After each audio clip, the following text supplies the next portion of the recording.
word of God. దేవుని యొక్క వాక్యాన్ని కలిసి ధ్యానించడానికి దేవుడు మరొకసారి మనకందరికి అనుగ్రహించిన ఈ అవకాశాన్ని బట్టి దేవుని స్తుతిద్దాం. Pastor Joseph Garu said that the points already I shared yesterday was points of prayer. నిన్న పాస్టర్ జోసెఫ్ బెన్నీ గారు నాతో చెప్పారు, నిన్న పంచుకున్న అంశాలు ప్రార్థన అంశాలు, వాటిలోనే ప్రార్థన అంశాలు చాలా వచ్చినాయి. And so in those points itself is can be used for prayer.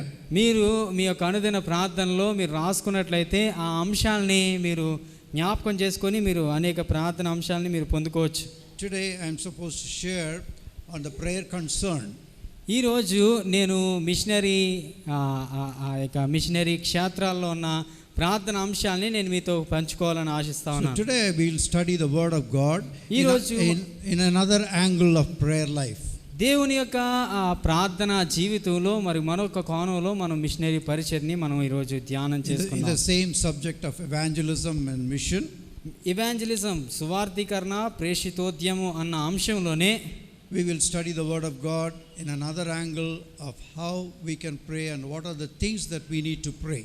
మనం ఏ విషయాల్ని కలిసి ప్రార్థించగలం, ఏ విషయాల కొరకు మనం భారం కలిగి దేవుని దగ్గర మొదలు పెట్టగలం.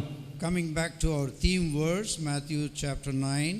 మత్తయి సువార్త 9వ అధ్యాయము నిన్నటి దినాన మనం ధ్యానం చేసుకున్నది మూల వాక్యం verse 37 and 38. 37, 38 వచనాలు. Then he said to his disciples, the harvest truly is plenteous, but the laborers are few. Therefore pray to the Lord of harvest and to send out laborers unto harvest. ఆయన Matthew chapter 9 verses 37 and 38. ఆయన సమూహములను చూచి వారు కాపర్లేని గొర్రెల వలె విసికి చెదరియున్నందున వారి మీద కనికరపడి, కోత విస్తారమే గాని పనివారు కొద్దిగా ఉన్నారు గనుక తన కోతకు పనివారిని పంపుమని కోత యజమానిని వేడుకొండని తన శిష్యులతో చెప్పాను. So yesterday we saw about the 37th verse, how the harvest is plenty and the laborers are few. నిన్నటి దినాన్న కోత విస్తారంగా ఉంది, అయినా కోసేవారు చాలా తక్కువ మంది ఉన్నారు అని మనం గ్రహించాం. Yesterday we saw about the labor, about the hardship of the missionaries. Missionary పరిచర్యలో ఉన్న భారం లేదా ఆ యొక్క శ్రమ చాలా మనం పరిశీలించాం. We saw about the challenges that missionaries have to face. Missionaries పొందుకునే అనేక విధమైన సవాళ్లను మనం నిన్నటి దినాన చూసాం. So today we will concentrate on the 38th verse. ఈ రోజు 38వ వచనాన్ని మనం పరిశీలిద్దాం. Therefore pray. కనుక ప్రార్థన పంపమని యజమానిని వేడుకొనుడని. Yeah. So that means because the harvest is plenty and the laborers are few, nothing but prayer can really get the harvest. కోత విస్తారంగా ఉంది కానీ కోసేవారు కొద్ది మంది ఉన్నారు కాబట్టి పంపమని ప్రభువుని వేడుకోవాలి. Jesus did not say therefore you preach the gospel.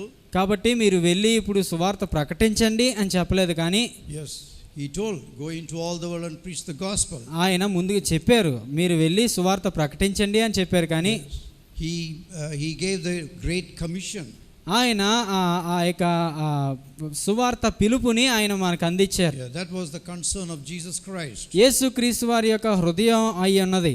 Answer to that concern is the prayer. దాని యొక్క స్పందన ప్రార్థన. Great commission, go into all the world and preach the gospel. మీరు సర్వలోకమునకు వెళ్ళి సర్వ సృష్టికి సువార్త ప్రకటించుడి. And here is a great command, therefore you pray. ఆ యొక్క గ్రేట్ కమిషన్ యొక్క స్పందనగా ఇక్కడ మనకి ఒక ఆజ్ఞ ఇవ్వబడింది, మీరు వేడుకొనుడి. కమాండ్ ఆజ్ఞ. ఆజ్ఞ. So there is a great commandment, a commission and the great commandment.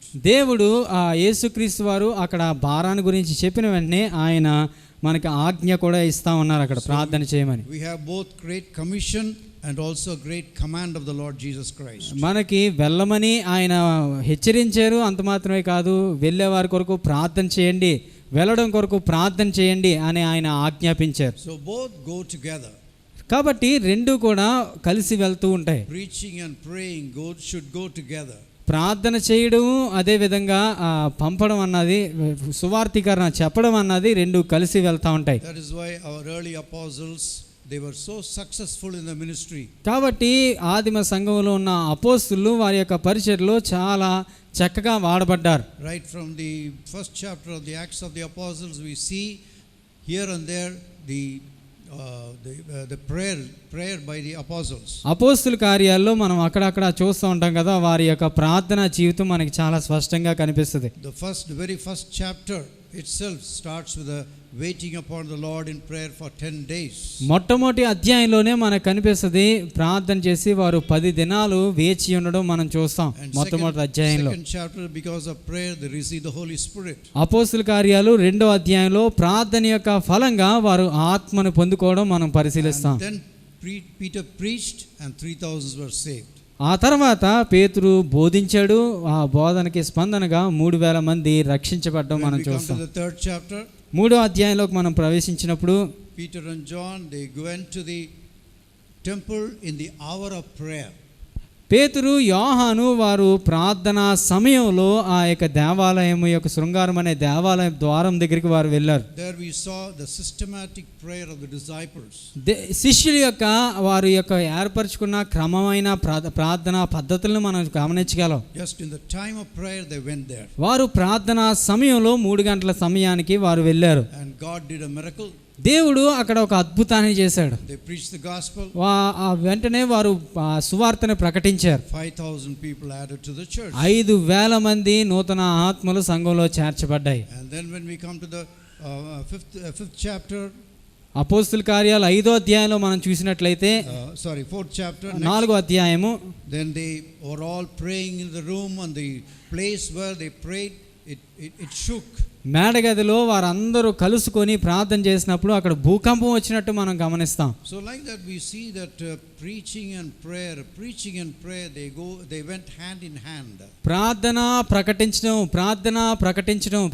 ప్రకటన ఇవన్నీ ఎప్పుడు కూడా కలిసి వెళ్తూ ఉన్నాయని మనం పరిశీలిస్తాం. So that's why Jesus Christ, before giving the great commission, here he says, pray to the God of harvest. కాబట్టి యేసు ప్రభు వారు మీరు వెళ్ళి ప్రకటించండి అని ఆయన బోధించిన వెంటనే దానికంటే ముందు మీరు యొక్క ప్రకటించే వారి కొరకు ప్రార్థన చేయండి అని ఆజ్ఞాపించాడు. Yes, the Lord of harvest.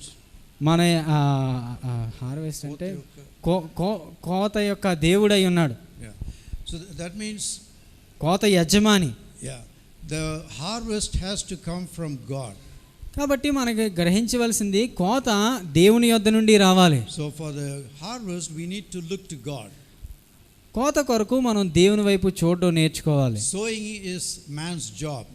విత్తడం అన్నది మనిషి యొక్క ప్రయాస. But to give us the 100-fold of fruits, it is in the hand of God.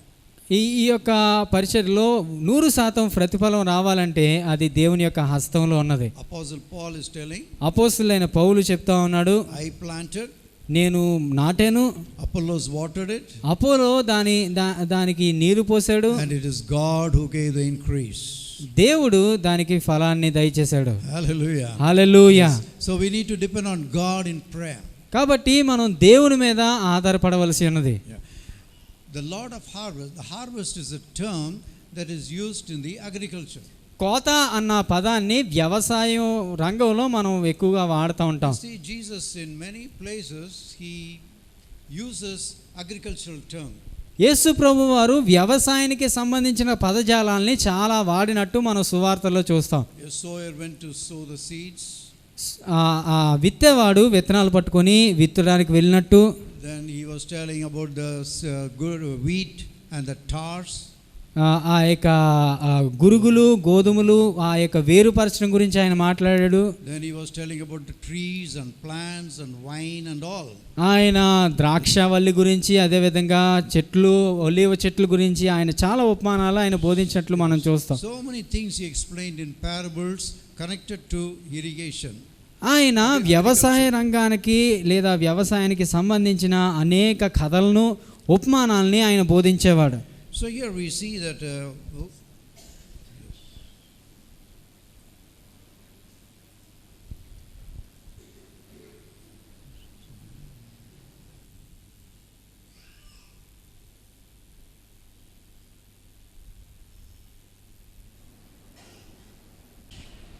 we'll go ahead.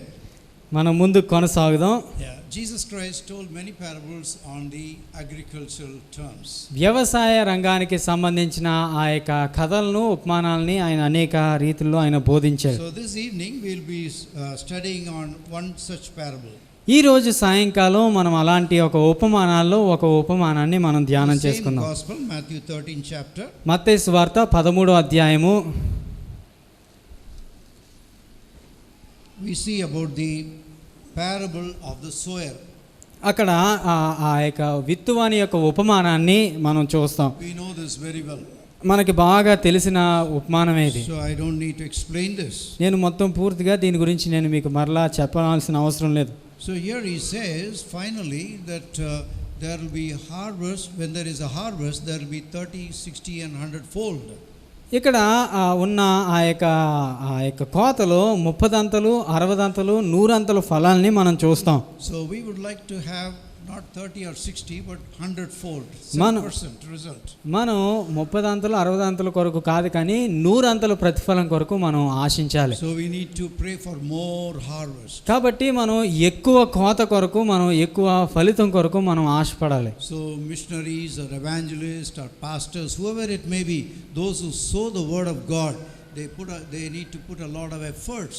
కాబట్టి మిషనరీస్ అయినా, సేవకులైనా, సువార్థికులైనా, సంఘ సభ్యులైనా వారు చాలా ప్రయాసపడవలసిన బాధ్యత వారి మీద ఉన్నది. The more efforts, more harvest. ఎక్కువ ప్రయాసపడినప్పుడు ఎక్కువ ఫలితం మనం పొందుకుంటాం. So the more efforts we need to put means more efforts in prayer also. ఎక్కువ ప్రయాసపడడం అంటే ఎక్కువ ప్రార్థనలో గడపడం కూడా. Because when there is more efforts and pressure in the ministry, ఎప్పుడైతే ఎక్కువ ప్రయాస మనం పరిచర్యలో పెడతామో the one who sows the seed gets worn out, అప్పుడు gets tired. వ్యవసాయం చేసేవారు అలసిపోవడం జరుగుతుంది. Yes, because yesterday we saw hard working farmer. కాబట్టి నిన్న మనం చూసాం కదా, చాలా ప్రయాసపడే మిషనరీస్ పరిచర్లు ఉండేవారు. First of all we need to pray for the one who sows the seed. కాబట్టి మొట్టమొదట మనం నాటే వాళ్ళ కొరకు ప్రార్థనలో జ్ఞాపకం చేసుకోవాలి. The person who goes and preaches the gospel. ఎవరైతే వెళ్ళి సువార్తను ప్రకటిస్తారో So we need to pray for them. వారి కొరకు మనం ప్రార్థన చేయాలి. Because pray for the laborers. కాబట్టి ఆ యొక్క శ్రమపడే సేవకుల కొరకు మనం ప్రార్థనలో జ్ఞాపకం చేసుకోవాలి. They keep on preaching, they get exhausted, they get tired. బోధించి కొన్నిసార్లు వాళ్ళు చాలా అలసిపోతూ ఉంటారు. Sometimes I have seen some itinerary evangelists. కొంతమంది ప్రయాణం చేస్తూ ప్రకటించే ఆ ఎవాంజలిస్టులు, సువార్థికులను నేను కలుసుకున్నప్పుడు Today at 6 o'clock they preach in one place. కొన్నిసార్లు వారు ఉదయం 6 గంటలకు ఒక దగ్గర ప్రకటిస్తారు, వాక్యం చెప్తారు. 10 o'clock another place. 10 గంటలకు మరొక స్థలంలో, And evening another place. సాయంకాలం మరొక స్థలంలో They keep on preaching and then get exhausted. వాక్యం బోధించి కొన్నిసార్లు వారు అలసిపోతూ ఉంటారు. They need prayer. వారికి ప్రార్థన యొక్క అవసరత చాలా ఉన్నది.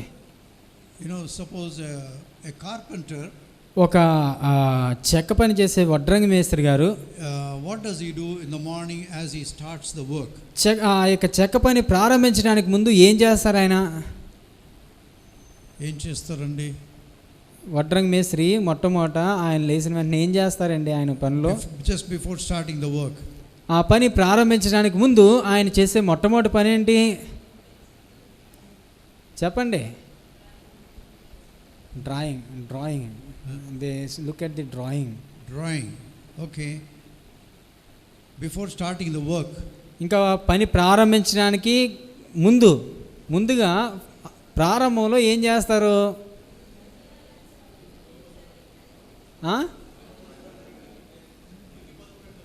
పదును పెడతారు. They will sharpen the Praise the Lord. Yes. He will take the chisel. ఆ యొక్క రంపాన్ని తీసుకొని and keep on rubbing on the carborundum stone. దాన్ని బాగా రాయి తీసుకొని బాగా రుద్దుతారు. And he will get the saw.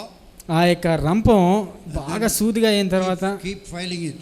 దాన్ని అలా అతను కోరుకునేటంత పదును వచ్చే వరకు దాన్ని అలా రప్చాలి. First prepare the instrument. ఆ యొక్క పరికరాల్ని మొట్టమొదట సిద్ధపరచుకుంటాడు. వై? ఎందుకొరకు? Because he has used it on the previous day. ఎందుకంటే దాన్ని ముందు రోజు వాడారు కాబట్టి. Yes. Because it has become blunt. అది వాడి అది బహుశా పదును కోల్పోయి ఉంటది. So today if he has to use that again, మరలా దాన్ని మరుసటి రోజు వాడాలి అనుకుంటే it has to be sharpened. అది చాలా చక్కగా పదును చేయబడాలి. The more it is used yesterday, ముందు రోజు అది ఎంత వాడబడతదో more it gets blunt. అది అంత మందమారిపోతుంది. So the one who sows the seed, the word of God, దేవుని యొక్క వాక్యాన్ని బోధించేవారు sowing and put a lot of efforts, they need prayer to sharpen their skills, sharpen their lives. వారు వాక్యాన్ని బోధిస్తూ ప్రకటిస్తూ వాక్యాన్ని నాటుతూ వారికి చాలా అవసరమైంది ఏంటంటే వారు వాక్యాన్ని బట్టి పదునుపరచబడ్డం. So sometimes I used to wonder, if they go on preaching like this, where do they get time for devotion and prayer? వారు అలా బోధిస్తూ ఉన్నప్పుడు నాకు కొన్నిసార్లు ఆశ్చర్యం వేస్తుంది, వీళ్ళకి ప్రార్థన చేసుకోవడానికి వాక్యాన్ని సిద్ధపరచడానికి ఎక్కడ సమయం వస్తుంది? So it is even our responsibility to uphold them in prayer. వారి కొరకు ప్రార్థనలో మనం వారిని బలపరచవలసిన బాధ్యత మన మీద ఉన్నది. They go through a lot of stress and strain and difficulties, physical exhaustion, mental exhaustions and so on. వారు చాలా అలసిపోతూ ఉంటారు, చాలా సమస్యలిపోయే పరిస్థితులు, మానసికంగాను శారీరకంగాను శక్తి కొలది వారు చాలా అలసిపోతూ ఉన్న పరిస్థితులు. In Blessing Youth Mission, Blessing Youth Mission పరిచర్యలో we have prayer partners. మాకు ప్రార్థన సహకారులు ఉన్నారు. Each missionary has a few partners who pray for them every day for 15 minutes. ప్రతి మిషనరీ కొరకు కనీసం రోజుకి 15 నిమిషాలు ప్రార్థన చేసే ప్రార్థన యోధులు వెనకాతల వారిని ప్రోత్సహించడానికి ఉంటారు. They were supposed to pray for 5 Ds. వారు 5 డీల్ అన్న డి In ఇంగ్లీష్ అక్షరంలో 4 అక్షరం డి, 4 డీల మీద వారు ప్రార్థన చేస్తారు. First is they pray for the missionaries against defilement. Missionaries యొక్క వారు ఒకవేళ కానీ డిఫైల్మెంట్ అంటే పాడైపోకుండా ఉండలాగన, so that they may not fail from the faith or get into some sinful things. వారు పాపంలో పడిపోకుండా ఉండాలని. Yes. And secondly is to pray for the disease. వారు తర్వాత డిసీజ్ అంటే వ్యాధి కొరకు. Is it coming on the screen? Yes uncle. Yeah. So thirdly they pray for the depression of the missionaries. తర్వాత డిప్రెషన్ అంటే మానసికమైన ఒత్తిడి కొరకు. Then we pray for the disunity. తర్వాత డిస్యూనిటీ అంటే వారు ఎడబాటు, ఒకరినొకరు వేరైపోవడం. Yesterday we saw about the interpersonal relationship. మానవ సంబంధ బాంధవ్యాల మధ్య జరిగే ఘర్షణల గురించి నిన్నటి దినాన మనం చూసాం. And fifthly about the danger they faced in the mission field or wherever they are exposed. వారు పరిస్థితుల్లో ఉన్నప్పుడు వారికి ఉండే శోధనలు లేకపోతే అపాయాల గురించి. So 5 points. 5 అంశాలు. They need to pray every day. ప్రతిరోజు కూడా 5 అంశాల గురించి వారు ప్రార్థన చేస్తారు. Pray for the missionaries from defilement, పాడైపోకుండా ఉండలాగా రాసుకుందాం అందరూ. from disease, వ్యాధి నుండి వారు స్వస్థపడేలాగున, వ్యాధిని వారిని సోకకుండా ఉండలాగున, depression, వారు మానసికమైన ఒత్తిడికి లోను కాకుండా ఉండలాగున, for disunity, వారి మధ్య మనస్మర్థనలు లేకుండా ఉండలాగున, and for the dangers they face. వారు ఎదుర్కోవాల్సిన శ్రమల్ని వారు చక్కగా ఎదుర్కోలాగున. Jesus Christ, యేసుక్రీస్తు వారు when he was on this earth, he was praying for the disciples. యేసుక్రీస్తు వారు తన శిష్యుల కొరకు ఈ లోకంలో ఉన్నప్పుడు ఆయన ప్రార్థన చేశారు. We see Luke's Gospel chapter 22, లూకాసు వార్త 22వ అధ్యాయము verse 31 and 32. 31వ వచనం 32వ వచనాన్ని మనం చూసినట్లయితే Jesus Christ was praying for Peter. యేసుక్రీస్తు వారు పేతురు కోసం అక్కడ ప్రార్థన చేయడం మనం గమనిస్తాం. He said, Peter, పేతురు, the Satan tried to sift you like a wheat. ఇదిగో సాతాను మిమ్మును పట్టి గోధుమల వల్లే జల్లించుటకు మిమ్మును కోరుకొనెను గాని, But I prayed for you. నీ నమ్మిక తప్పిపోకున్నట్లు నేను నీ కొరకు వేడుకొంటిని. So Jesus Christ foresaw how Peter was going to deny Lord Jesus. పేతురు యేసు ప్రభువుని తృణీకరించబోతా ఉన్నాడు లేదా ఆయన అబద్ధమాడబోతా ఉన్నాడని యేసు ప్రభు వారు ముందుగానే గ్రహించాడు. So he said, Peter, I am praying for you. పేతురు, నీ కొరకు నేను ప్రార్థన చేస్తున్నాను. Who knows? Otherwise, Peter would have just gone like Judas ఎవరికి తెలుసు, and get lost. పేతురు కూడా మనస్తాపం కలిగి యోధాలాగే తప్పిపోయేవాడేమో. So Jesus prayed for Peter. యేసుక్రీస్తు వారు పేతురు కోసం ముందుగానే ప్రార్థన చేశాడు. That's why the very look of Jesus Christ convicted him and he repented and he was restored. యేసుక్రీస్తు వారు ముందుగా ఆయన వేడుకున్నాడు కాబట్టి పేతురు పశ్చాత్తాపడ్డాడు, సరి చేసుకున్నాడు, మరలా తిరిగి యేసుక్రీస్తు వారి యొక్క పరిచర్యని కొనసాగించడానికి ప్రారంభించాడు. Jesus Christ prayed for Peter that he should not fall away. పేతురు పడిపోకుండా ఉండాలని యేసుక్రీస్తు వారు ముందుగానే వేడుకున్నారు. And he said, I am giving you the keys of the kingdom. ఈ యొక్క రాజ్యం యొక్క తాళపు చెవిని నేను నీకు ఇస్తా ఉన్నాను అని చెప్పాడు ఆయన. Praise God. After receiving the Holy Spirit, ఆయన పరిశుద్ధాత్మను పొందుకున్న తర్వాత పేతురు then with the key he opened the kingdom for the Jews. యూదుల కొరకు ఆ తాళపు చెవిని తీసినట్టు మనం చూస్తాం. Jesus said, I am giving you the keys. That means in plural, so many keys. అంటే కీస్ అంటే తాళపు చెవులు, ఒక తాళం కాదు, తాళపు చెవులు అవి. అది first he opened the kingdom for the Jews on యూదుల the day of కొరకు, Pentecost. యూదుల కొరకు పెంతెకోస్తు దినాన మొట్టమొదట దేవుని యొక్క రాజ్యపు యొక్క తాళపు చెవిని పేతురు తెరిచాడు. He opened the kingdom for the Samaritans in the Acts of the Apostle 8th chapter. అపోస్తుల కార్యాలు 8వ అధ్యాయంలో మనం చూస్తే సమరయేలుది యొక్క తాళము చెవిని, సమరయేల్ని దేవుని రాజ్యంలోకి ప్రవేశించడానికి మరొక తాళం చెవి తెరిచాడు. And then in the household of Cornelius, కొర్నేలి యొక్క గృహం నందు. so like that Peter was given the keys to open the kingdom of God in various places. దేవుని యొక్క రాజ్యానికి సంబంధించిన అనేక తాళపు చెవులను ఆయనకి చేతికి అప్పగించబడింది. పేతురుకి Became a great apostle. గొప్ప అపోస్తులుగా మారాడు. How? ఎలా మారాడు? Jesus prayed for him. యేసుక్రీస్తు ఆయన కొరకు, పేతురు కొరకు ప్రార్థన చేసిన. Hallelujah. Hallelujah. Yes, that's why, beloved, prayer is so important. కాబట్టి ప్రార్థన అన్నది చాలా అవసరం, చాలా ప్రాముఖ్యమైనది. Maybe your prayer might have saved an evangelist or a pastor from falling away. మీ యొక్క ప్రార్థన ఒక సంఘ కాపరి తప్పిపోకుండా ఉండలాగిన సహాయపడుతుంది.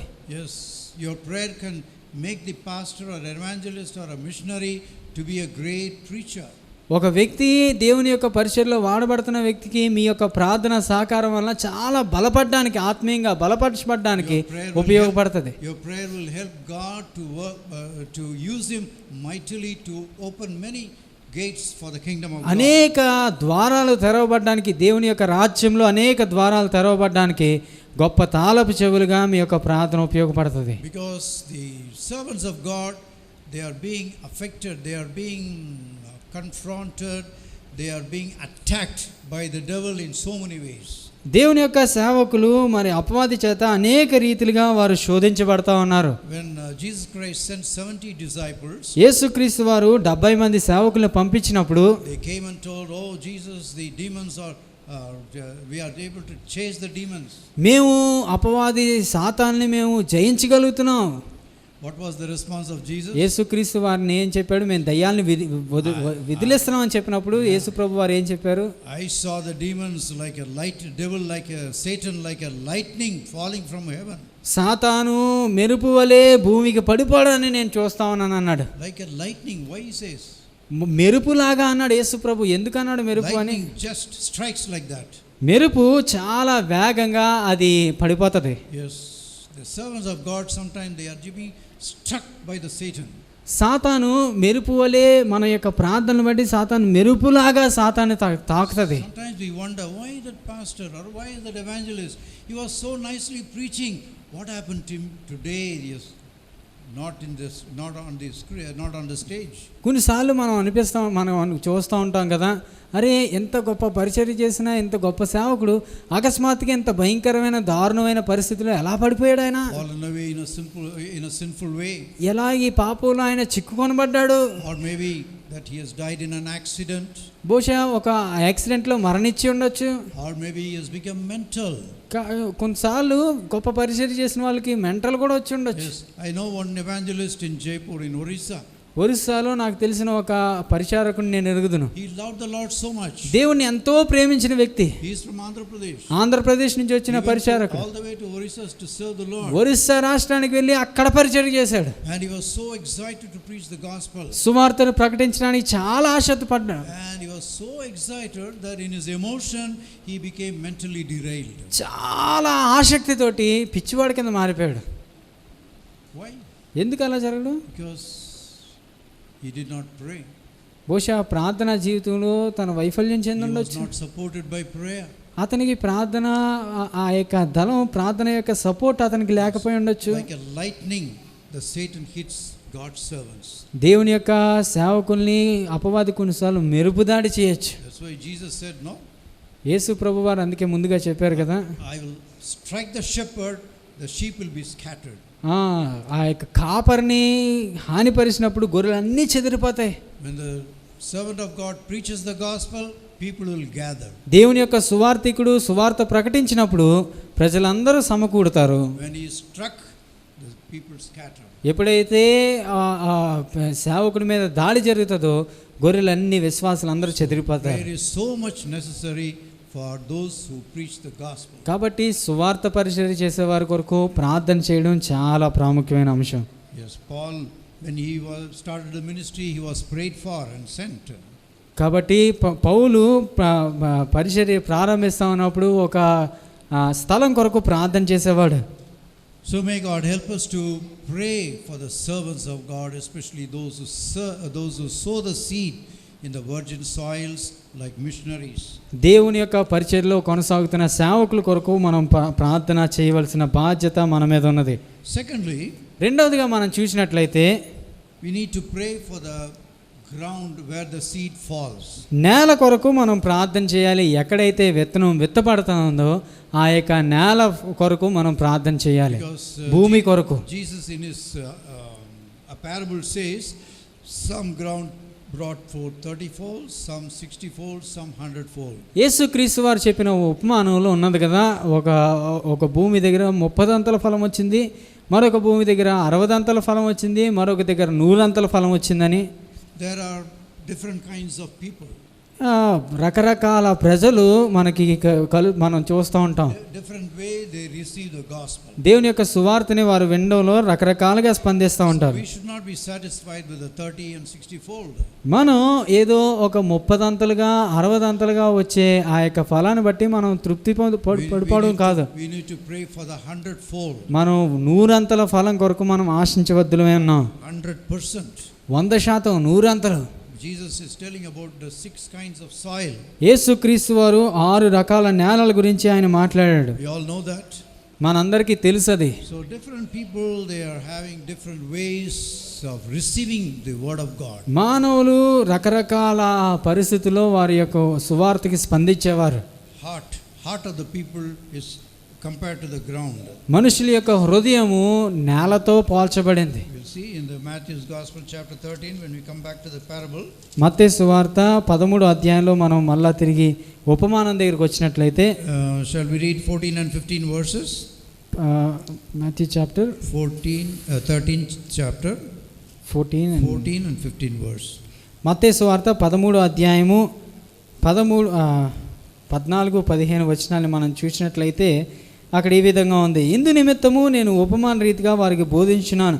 ఈ ప్రవక్తలు కన్నులారా చూచి చెవులారా విని హృదయంతో గ్రహించి మనస్సు త్రిప్పుకొనే వలనని నా వలన స్వస్థత పొందకుండునట్లు వారి హృదయము కొవ్వినది, వారి చెవులు వినుటకు మందములైనవి, వారు తమ కన్నులు మూసుకొని ఉన్నారు గనుక వారు వినుట మటుకు విందురు కానీ గ్రహింపరు, చూచుట మటుకు చూతురు కానీ ఎంత మాత్రమును తెలుసుకొనరు.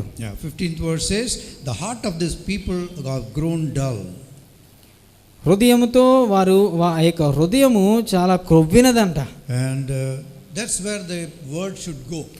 హృదయంలోకే దేవుని యొక్క వాక్యం వెళ్ళాలి. And the 23rd verse says, 23వ వచనంలో he who received the word of seed on the good ground. మంచి నేలను విత్తబడినవాడు. So we need to pray for the ground, the heart of the people to receive the word of God. మనుషులు చక్కగా స్పందించి వాక్యాన్ని స్పందించే మంచి హృదయం కలిగేటట్లు మనం ప్రార్థన చేయాలి. Why people are not able to receive the word of God? దేవుని యొక్క వాక్యాన్ని ఎందుకు స్వీకరించలేకపోతా ఉన్నారంటే Jesus said their minds are dull. ఎందుకంటే వారి యొక్క Their hearts are dull. హృదయము కొవ్వినది. 15th verse. 15వ వచనంలో The hearts of the people have grown dull. వారి యొక్క హృదయము కొవ్వినది అంట. Dullness means what? కొవ్వినది అంటే ఏంటి? అక్కడ No interest. ఏ విధమైన స్పందన లేనిది, Casualness. చాలా నిర్లక్ష్యం, Carelessness. చాలా అనాసక్తి, No concentration in the word A of God. విధమైన ఆసక్తి లేదు వాక్యం బోధిస్తున్నప్పుడు. Yeah, that is the heart of the people. He says is dull. That's why there are so many different kinds of soil. కాబట్టి అక్కడ రకరకాల నేలల గురించి మాట్లాడుతూ మొదటి నేల ఏ విధమైన ఆసక్తి లేని వారికి సాదృశ్యంగా ఉన్నది. Because the word of God must be received in the heart. కాబట్టి దేవుని యొక్క వాక్యం హృదయంలోకి తీసుకోవాలంటే, హృదయం లోపలికి వెళ్ళాలంటే, Once there was a sculpture. ఒకసారి ఒక బొమ్మ ఉంది. One sculpture who makes the బొమ్మలు తయారు చేసే ఆయన. Yeah, from the rock.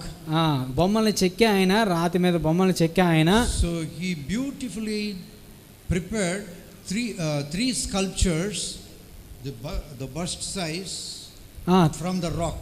తలకై పై భాగాన్ని అతను చాలా అద్భుతంగా చెక్కాడు.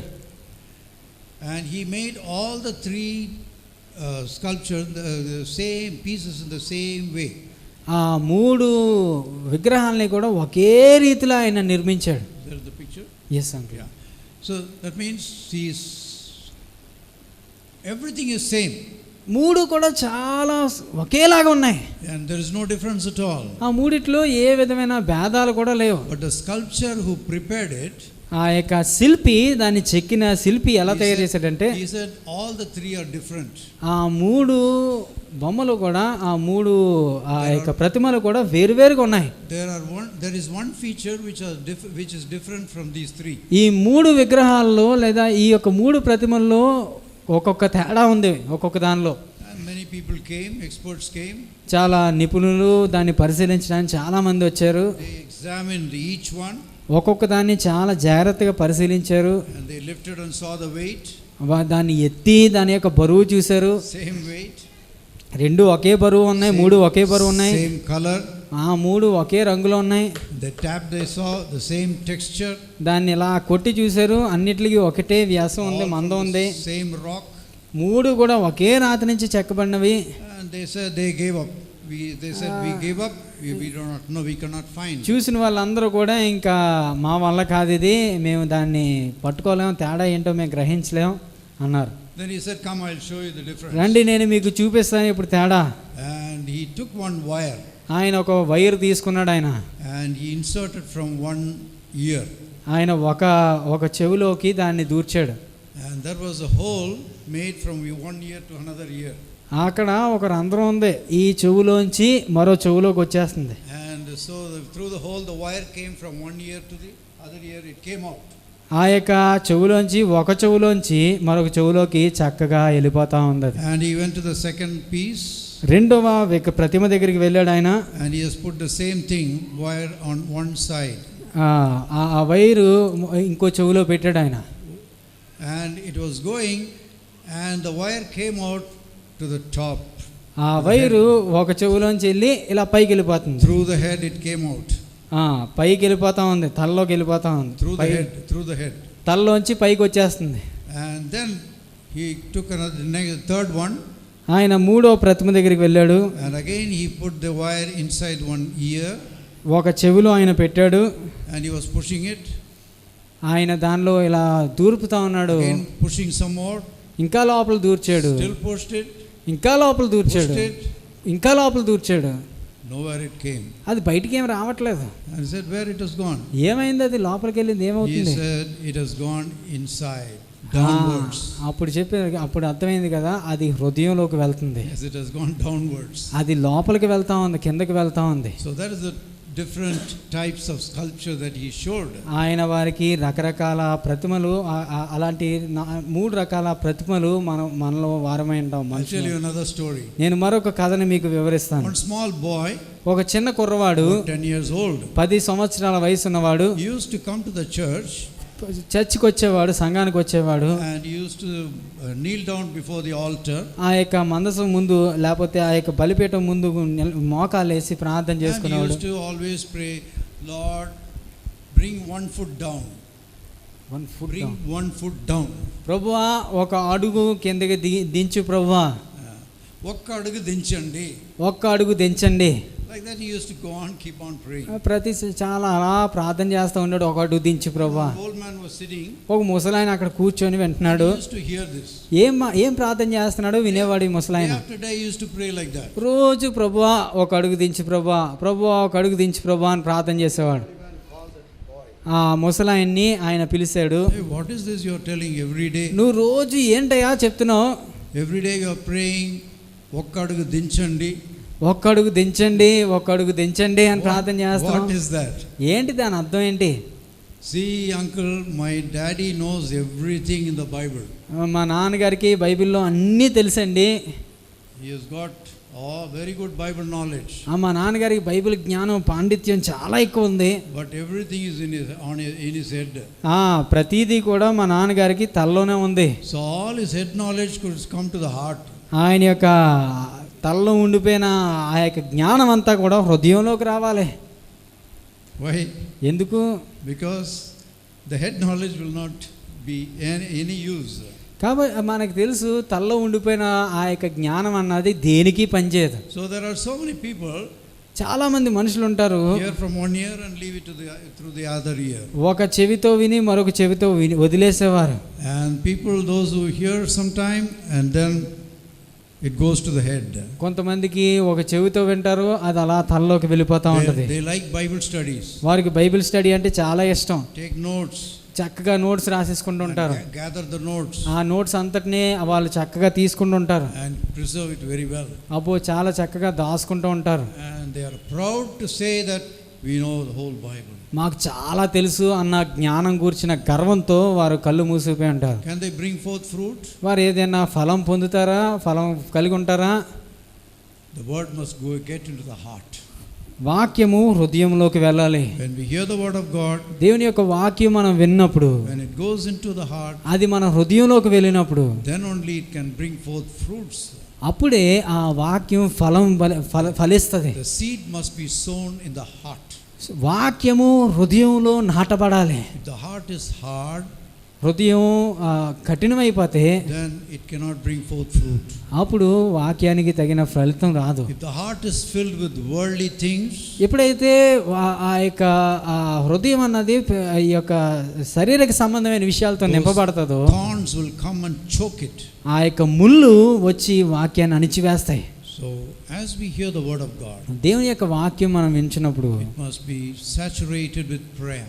మన యొక్క హృదయంలో అది భద్రపరచబడాలి. So those who hear the word of God, దేవుని యొక్క వాక్యం వింటున్నప్పుడు, the people who hear the word of God, ఎవరైతే వాక్యం వింటారో they need prayer.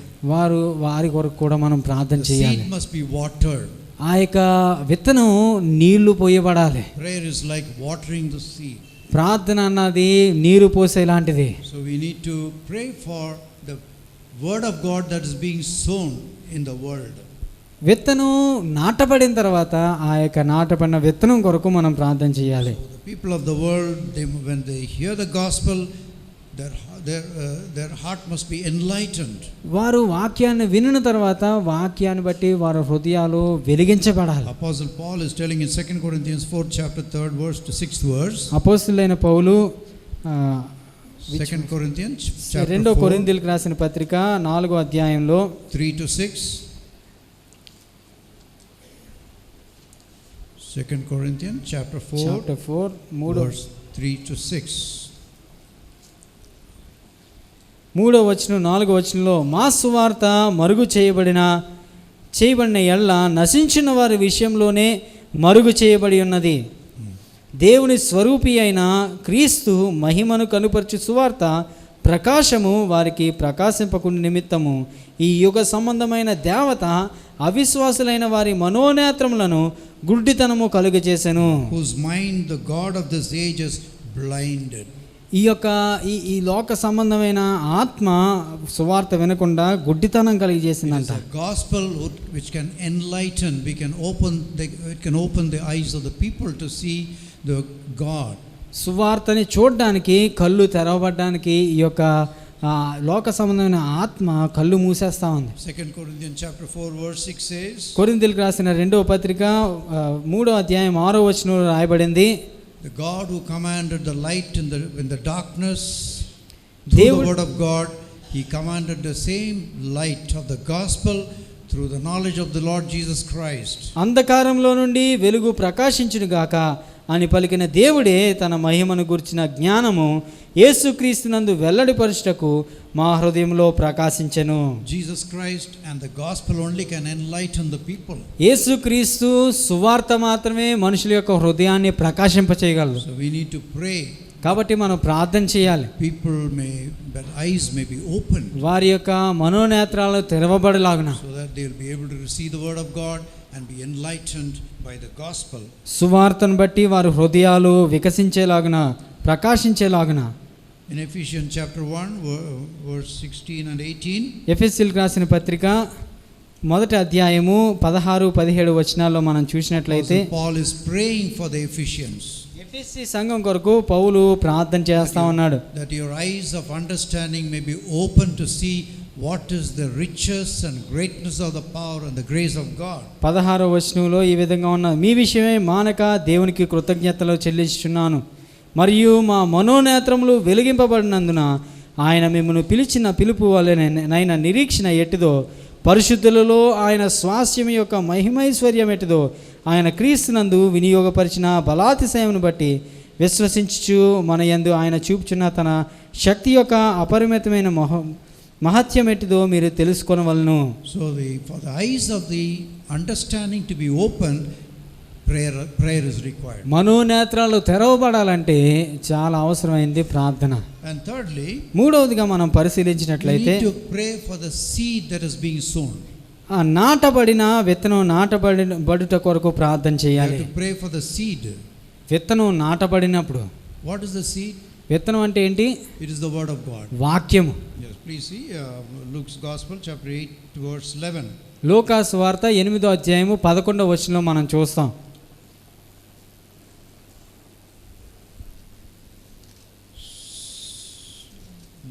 లూకా సువార్త 8వ అధ్యాయము 11వ వచనం, ఈ ఉపమాన భావము విత్తనము దేవుని యొక్క వాక్యము. So seed is the word of God. విత్తనము దేవుని యొక్క వాక్యమై ఉన్నది. Is the word of God, should we need to pray for the word of God? వాక్యం కొరకు మనం ప్రార్థన చేయాలండి. Because word of God as such is powerful. వాక్యము దానికి శక్తి ఉన్నది. Seed must be good. వాక్యము మంచిదై ఉంటుంది. వాక్యం చాలా మంచిది. Seed is good. సో ఆ విత్తనంలో లోపమేం లేదు. Psalm 19:8 says the word of God is pure. కీర్తన గ్రంథం 19వ అధ్యాయము 18వ వచనం ఉంటుంది కదా, దేవుని యొక్క వాక్యము పవిత్రమైనది. Yeah, pure. That means it is without any impurity, without any mixing up. పవిత్రమైనది అంటే దానిలో మిళితమైనది ఏది లేదని అర్థం. So the word of God must be preached as the word of God. దేవుని యొక్క వాక్యం వాక్యంగానే బోధించాలి, ప్రకటించాలి. Today there are so much adulteration in the word of God. ఈ రోజు దేవుని యొక్క వాక్యాన్ని ఇష్టం వచ్చినట్టు మార్చేస్తా ఉన్నారు. As Apostle Paul says in 2 Corinthians 4:17. అపోస్తలుడైన పౌలు 2వ కొరింథీయులకు రాసిన పత్రిక 4వ అధ్యాయము 17వ వచనంలో ఈ విధంగా అంటాడు కదా, మేము దృశ్యమైన వాటిని చూడక అదృశ్యమైన వాటిని నిదానించి చూచున్నాం గనుక. 2 Corinthians 4:17. 1 Corinthians 2 Corinthians 4:17. మేము దృశ్యమైన వాటిని చూడక అదృశ్యమైన వాటిని నిదానించి చూచున్నాం గనుక క్షణమాత్రముండు మా చులకన శ్రమ మా కొరకు అంతకంతకు ఎక్కువగా నిత్యమైన మహిమాభరితంగా కలుగు చేయుచున్నది. Sorry, those who adulterate the word of God. 17.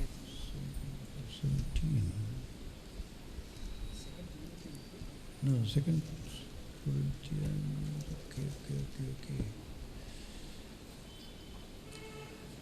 Apostle Paul is telling in one place that like many people we don't adulterate the word of God. అనేకులు వాక్యాన్ని చెరుపుతున్నట్టు మేము వాక్యాన్ని మిళితం చేసి బోధించేవారం కాదు అని రాస్తాడు. Adulterating, you know. వాక్యాన్ని చెరిపివేయడం అంటే ఏంటో తెలుసా? If you buy a milk outside, పాలను కానీ మనం బయట తీసుకున్నాం అనుకోండి, it is being adulterated. వాక్యాన్ని పాలు చాలా కలిసిపోతూ ఉంటాయి, నీళ్ళతో కలిపేస్తూ ఉంటారు. That means the purity is gone. దాని యొక్క పవిత్రత లేకపోతే దాని యొక్క చిక్కదనం కోల్పోతుంది పాలు. So like that, అలాగే today the gospel is being perverted. దేవుని యొక్క వాక్యం ఈరోజు చాలా చిక్కదనం కోల్పోతా ఉంది. Even in apostles' time, అపోస్తుల దినాల్లో కూడా there were preachers who preached some other gospel, the Bible says. కొంతమంది వారికి నచ్చినట్టుగా వారి సొంత సువార్తను ప్రకటించేసుకునేవారు. As he is writing to Galatians, గలతీయులకు రాసిన పత్రికలో, we have preached the right gospel to you. మేము సరైన సువార్తను మీకు ప్రకటించామంటాడు. But still so soon you are deviated from that. కానీ వెంటనే మీరు దాని నుండి తొలగిపోయారే. Who has preached the other gospel to you? మీకు ఎవరో ఇతరులు బోధించిన తప్పుడు సువార్తను మీరు అంగీకరిస్తున్నారు. So today also we see that the gospel is being adulterated. ఈ రోజు కూడా సువార్త మిళితమైపోవడం మనం చూస్తా ఉన్నాం, కలిసిపోవడం. Who say that Christians should not have any disease. కొంతమంది సేవకులు చెప్తున్నారు కదా, విశ్వాసులకు అసలు జబ్బే రాదు. Yes, if they have disease, that means there is some problem, there is some sin in their lives. ఒకవేళ కానీ ఏదైనా జబ్బు రోగం ఉన్నదంటే వారిలో ఏదో పాపం ఉందని భావన. Sometimes disease may come through sin. కొన్నిసార్లు మనం వాక్యంలో చూస్తాం వ్యాధి అన్నది పాపం వలన రావచ్చు. But for believers it's not so. కానీ విశ్వాసులకి పాపం వలన వ్యాధి రాదు. Yeah. So people, they adulterate the gospel today. ఈరోజు సువార్తని వారి సొంత మాటలతో వారు వక్రీకరించేవారు చాలా మంది ఉన్నారు. Yes, Jesus, come to Jesus, all your problems will be solved. యేసు ప్రభు దగ్గరికి రండి, మీ యొక్క సమస్యలన్నీ మానిపోతాయి. Yes, as though that Jesus Christ will just give a bed of roses. యేసు ప్రభు దగ్గరికి వస్తే ఏదో మీరు పూల పాన్పులాగా మీ జీవితం ఉంటుందని. But Jesus Christ very clearly told, if any man wants to follow me, let him deny himself, take up the cross and follow. యేసు ప్రభు వారు చాలా స్పష్టంగా సూటిగా చెప్పారు, నన్ను వెంబడించగోరువాడు తాను ఉపేక్షించుకొని తన సిలువను ఎత్తుకొని నన్ను వెంబడించేవారు. No doubt we need to preach the love of God. దేవుని యొక్క ప్రేమను మనం ఖచ్చితంగా మనం చెప్పాలి. But at the same time we need to preach the other side of the gospel. సువార్త యొక్క మరొక పక్షాన్ని కూడా మనం చూపించాలి. When a person takes a decision for Christ, యేసు ప్రభు కొరకు జీవించాలి అని ఎప్పుడైతే తీర్మానం తీసుకుంటాడో ఒక వ్యక్తి, also be told about the demands of the gospel. సువార్త యొక్క ఆ యొక్క ఒత్తిడిని లేకపోతే ఆ యొక్క డిమాండ్స్ అంటే what are the needs, సువార్త కోరుకునే ఆ విషయాల్ని కూడా మనం బోధించాలి. yeah, if we follow Jesus Christ, యేసు ప్రభువుని వెంబడించినట్లయితే how we should live, ఎలా జీవించాలి, like Jesus. యేసు ప్రభువులాగా జీవించాలి. So that also we need to tell them. అది కూడా మనం వారికి బోధించబద్ధమే ఉన్నాం. So there is so many adulteration of the gospel today. వాక్యాన్ని ఇష్టం వచ్చినట్టుగా వక్రీకరించేవారు అనేక మందిని మనం Jesus చూస్తున్నాం. said, ask what you will, it shall be done to you. యేసు ప్రభు వారు చెప్పారు, మీరు అడుగుడి మీకు ఇవ్వబడును. So immediately people ask the prosperity gospel. People, they say, you ask for the car, you ask for the house, you ask for this thing, that thing, God will give. దేవుడు అడగమన్నాడు కదా, మీకు నచ్చింది అడిగండి, కారు కావాలా, బంగారం కావాలా, డబ్బులు కావాలా, ఏది కావాలంటే అది అడిగేయచ్చు. Asking always about the material things. ఎప్పుడు వస్తుపరమైన ఆశీర్వాదాల కొరకే. Yes. But another place the Bible says, మరొకసారి వాక్యంలో రాయబడింది, you ask, you don't receive because you don't ask according to God's will. మీరు అడుగుతారు కానీ మీరు పొందుకోవట్లేదు, ఎందుకంటే మీరు దేవుని యొక్క చిత్త ప్రకారం అడగట్లేదు కాబట్టి. If you ask according to God's will, He hears us. దేవుని యొక్క చిత్త ప్రకారం మీరు అడిగినట్లయితే ఆయన మీ యొక్క ప్రార్థన ఆలకిస్తాడు. So according to God's will, whatever we ask, definitely God will give. ఏదైతే మీరు అడుగుతారో అది దేవుని దగ్గర నుంచి మీరు పొందుకుంటారు, దేవుని చిత్త ప్రకారం అడిగిన. Not according to our will. మన సొంత సొంత ఉద్దేశాల ప్రకారం, కోరిక, స్వార్థం ప్రకారం కాదు. So these are the gospel that is being twisted and preached today. ఈ వాక్యాన్ని ఇష్టం వచ్చినట్టు వంచేసి వారికి నచ్చినట్టుగా తిప్పేసి మలిచేసుకొని బోధించే Pure రోజుల్లో word of God is being adulterated today. వాక్యాన్ని చాలా మిళితం చేసేస్తా ఉన్నారు. So we need to pray for the word that is being preached. వాక్యం బోధించబడాలని మనం ప్రార్థన చేయాలి. The word that is to be preached in a pure and in a simple way. విత్తబడుతున్న వాక్యము స్పష్టంగా దేవుని యొక్క ఉద్దేశాన్ని బయలుపరిచేలాగా మనం ప్రార్థన చేయాలి. 2 Timothy chapter 4 రెండవ తిమోతికి రాసిన పత్రిక 4వ అధ్యాయము 2వ వచనంలో మనం చూసినట్లయితే verse 3. 3వ వచనంలో కూడా మనం చూస్తాం. తిమోతికి రాసిన 2వ పత్రిక 4వ అధ్యాయము Okay, second verse also. 2వ వచనంలో మనం చూస్తాం, వాక్యమును ప్రకటించుము, సమయమందును అసమయమందును ప్రయాసపడము, సంపూర్ణమైన దీర్ఘశాంతముతో ఉపదేశించుచు, ఖండించుచు, గద్దించుము, బుద్ధి చెప్పుము. ఎందుకనగా జనులు హితబోధను సహింపక దురద చెవులు గలవారై తమ స్వకీయ దురాశలకు అనుకూలమైన బోధకులను తమ కొరకు పోగు చేసుకొని సత్యమునకు చెవినీయక కల్పనా కథముల వైపునకు తిరుగు కాలము వచ్చును. Preach the word. వాక్యమును ప్రకటించుము. Word of God in a simple way, just preach. దేవుని యొక్క వాక్యం ఉన్నది ఉన్నట్టుగా ప్రకటించుము. Word is powerful. వాక్యము శక్తి కలిగినది. It is a lion. You release the lion, it will finish the work. వాక్యము సింహం లాంటిది. సింహాన్ని కానీ ఒకసారి వదిలేమనుకోండి, వెంటనే అది దాడి చేస్తుంది. Hallelujah. Hallelujah. So word of God is powerful. వాక్యము శక్తి కలిగినది. Again, we don't need to add any power to the word of God. వాక్యానికి మనం ఏం కొత్తగా ఏమీ శక్తిని మనం జోడించాల్సిన పని Some లేదండి. people when they preach, they try to please the congregation, please వాక్యాన్ని the people. ఇతరులకి నచ్చేటట్టుగా, వారికి మెచ్చుకునేటట్టుగా వారు సొంత కల్పనా కథల్ని కలుపుతూ ఉంటారు. See, we just some stories. వారికి నచ్చిన కథలు చెప్తూ ఉంటారు. There is no message. దానిలో ఏం సందేశమే ఉండదు. You know, try to pleasing the people. మనుషుల్ని సంతోషపరచడానికి. There is a word called itching ear, no? Itching దురద ear. చెవులు అన్న మాట మనం చూస్తాం కదా ఇప్పుడు చదివిన దానిలో. What is that itching ear? దురద చెవులు అంటే ఏంటండి? Have you experienced your itching ear? ఎప్పుడైనా చెవులో దురద రావడం మీరు చూసారా? What do? దురద వచ్చింది అనుకోండి చెవుల్లో, ఏం చేస్తాం? Take a earbud ఒక చెవులో ఒక పొల పెట్టుకొని and start turning it. దాన్ని ఇలా తిప్పుతూ ఉంటాం కదా. How do you feel? ఏమవుతుంది మనకి చెవులో దురద వచ్చినప్పుడు? Nice. అబ్బా, It's like చాలా heaven. బాగుంటుంది కదా, హాయిగా ఉంటుంది. When you dig your ear with a earbud, you enjoy it. చాలా చక్కగా దాన్ని అలా తిప్పుతుంటే చాలా సుఖంగా ఉంటుంది, ప్రశాంతంగా ఉంటుంది కదా. That's how sometimes the gospel is preached. అలాగే మన సువార్త కూడా అలా ప్రకటించాలనుకుంటాం మనం. For the itching ear, it will be very nice. దురద చెవులకి అలాంటి సువార్త చాలా బాగుంటుందండి. But Apostle Paul is telling, అపోస్తులైన పౌలు చెప్తా ఉన్నాడు కదా, not for the people who have itching ears. దురద చెవులు కలిగిన వారికి తమ స్వకీయ దురాశల వలన బోధకులను తమ కొరకు పోగు చేసుకున్నారు. Not just stories to please them or to make them enjoy. మనుషుల్ని సంతోషపరచడానికి, మనుషుల్ని ఆహ్లాదపరచడానికి మేము సువార్తను ప్రకటించట్లేదు. So we should, the servants of God must give the word of God in a pure form. సువార్త ప్రకటించేవారు చాలా స్వచ్ఛంగా, స్పష్టంగా ప్రజలకి సువార్త ప్రకటించవలసి ఉన్నది. And we have seen first to pray for the laborers. మొట్టమొదటిగా మనం చూసాం సువార్థికుల కొరకు మనం ప్రార్థన చేయాలి. Secondly, we need to pray for the ground where the seed is being sown.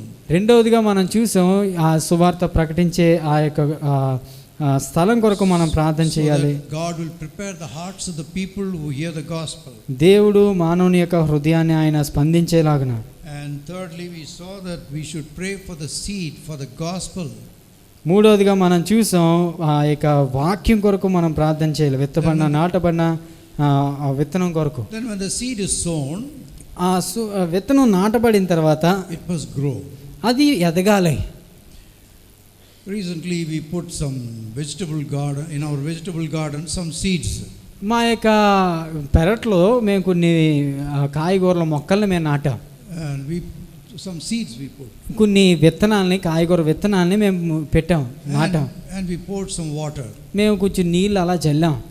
And the seeds were not coming up. It was not springing up. విత్తనాలు ఏమి పైకి రావట్లేదు, మొక్కలు మొలకెత్తట్లేదు. And what happened? ఏమైంది? So we were wondering. ఏం అర్థం లేదు మాకు, ఎందుకు ఇలాగా? 1 week over, 10 days over. ఒక వారం అయిపోయింది, 10 రోజులు అయిపోయింది, No seedlings coming up. ఏమి మొలకెత్తడం అన్నది ఏం కనిపించట్లేదు. Then finally, ఆఖరిగా after a few days, there was a big shower. అకస్మాత్తుగా ఒక పెద్ద వర్షం వచ్చింది మొన్న. And after the shower, ఆ వర్షం వచ్చిన తర్వాత then the seeds started coming up. వెంటనే టక టక టక టక మొలకెత్తడం మొదలుపెట్టినాయి. One gardener said like this. ఒకసారి ఒక వ్యవసాయకుడు ఈ విధంగా చెప్పాడు, Sir, what the water you poured, that was not enough. ఏమండి మీరు వేస్తున్న నీళ్ళు ఏం సరిపోవండి, That needs rain. ఒక గొప్ప వర్షం చాలా అవసరం. The seed must get soaked in water. ఎప్పుడైతే ఆ విత్తనం నీళ్ళలో నానుతుందో Then only it will break. అప్పుడే అది విరుగుతుంది. Then only the life will come out. అప్పుడు దానిలోంచి ఆ యొక్క మొలకలు రావడం ప్రారంభిస్తాయి. So for the growth, కాబట్టి ఎదుగుదలకి what is needed? ఏది చాలా అవసరం అంటే Rain, వర్షం. showers, వర్షం showers from God, from heaven. పరలోకం నుంచి కురవలసిన వర్షం. So that's what we need to pray for. మనం ఆ యొక్క వర్షం కొరకు మనం ప్రార్థన చేయాలి. Yes, our foot watering is not enough. ఏదో కొంచెం కొంచెం నీళ్లు పోయడం సరిపోదు. So more prayer, ఎక్కువ ప్రార్థన చేసినప్పుడు more power. ఎక్కువ శక్తి. Less prayer, తక్కువ ప్రార్థన no power. ఏ శక్తి లేదు. Somebody said less power, less prayer, less power. కొంతమంది చెప్తారు తక్కువ ప్రార్థన తక్కువ శక్తి అని చెప్తారు, కానీ Less prayer, no power. తక్కువ ప్రార్థన అసలు శక్తే ఉండదు. Because we put less water, it did not come up at all. ఎందుకంటే విత్తనాన్ని తక్కువ నీళ్ళు వేస్తే అదేం మొలకెత్తదు కదండి. So it needs showers. కాబట్టి విస్తారమైన వర్షం కురవాలి. Hosea chapter 10 verse 12 we'll see in the Old Testament. పాత నిబంధనలో హోషియా గ్రంథాన్ని మనం చూసినట్లయితే Hosea 10:12. హోషియా గ్రంథం 10వ అధ్యాయము 12వ వచనం.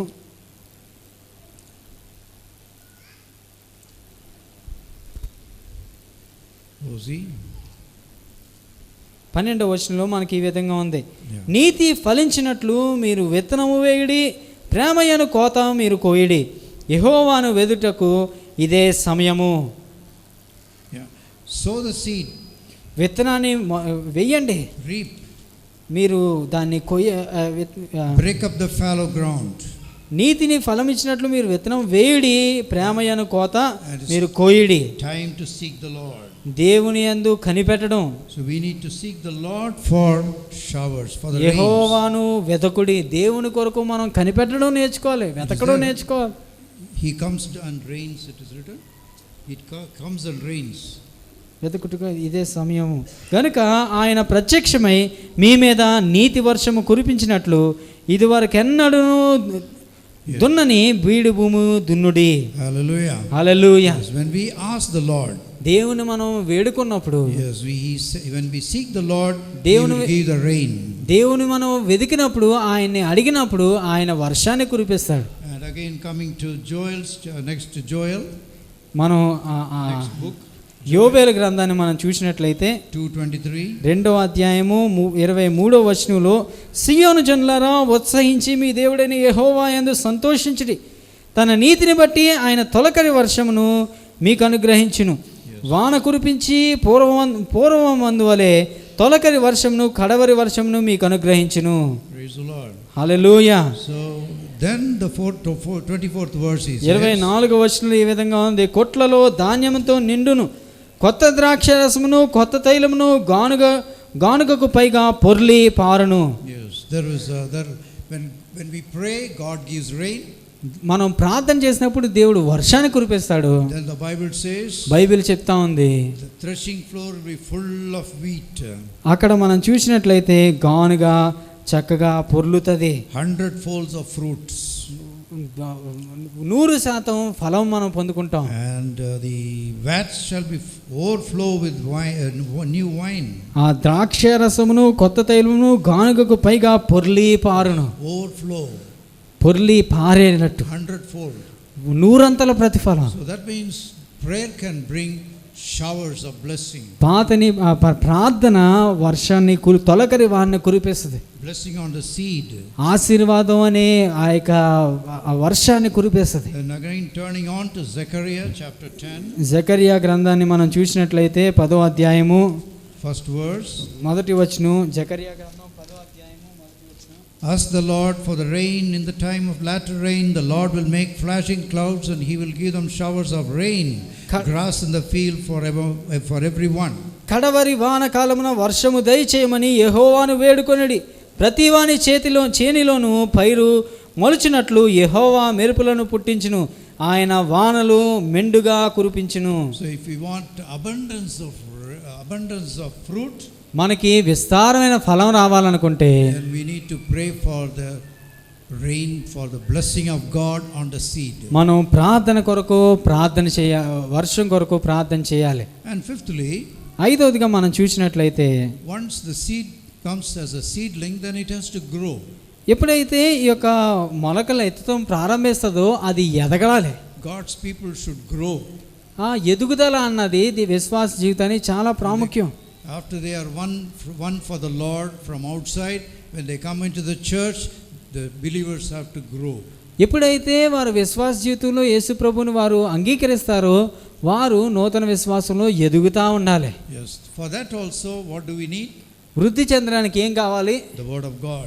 వాక్యము చాలా ప్రాముఖ్యం. The gospel, the word of God, is to give salvation to the people. సువార్త మనుషుల యొక్క రక్షణ కలుగు చేస్తుంది. Then again the same word of God అదే వాక్యము helps us to grow. వారిని ఎదిగింప చేస్తుంది, వృద్ధి కలుగు చేస్తుంది. That's why Apostle Paul writes in 1 Corinthians chapter 3 verse 6. అపోస్తలుడైన పౌలు కొరింథీయులకు రాసిన పత్రిక మొదటి పత్రిక 3వ అధ్యాయంలో 6వ వచనంలో ఈ విధంగా చెప్తాడు. It's a Bible study. We need to keep on turning the Bible. మనం వాక్యాన్ని మాటి మాటికి తెరుస్తూ ఉండాలి, రాసుకుంటూ ఉండండి. Please don't get tired. మీరు అలసిపోవద్దు. కొరింథీయులకు రాసిన మొదటి పత్రిక 3వ అధ్యాయము 6వ వచనంలో మనం ఈ విధంగా చూస్తాం. నేను నాటి తిని అపోలో నీళ్లు పోసెను, వృద్ధి కలుగు చేసిన వాడు దేవుడే. What does he mean? దాని యొక్క భావం ఏంటి? I planted, నేను నాటి తిని, Apollos watered. అపోలో నీళ్లు పోసాడు. Who was Apollo? అపోలో ఎవరండి? అపోలో ఎవరో మీకు తెలుసా?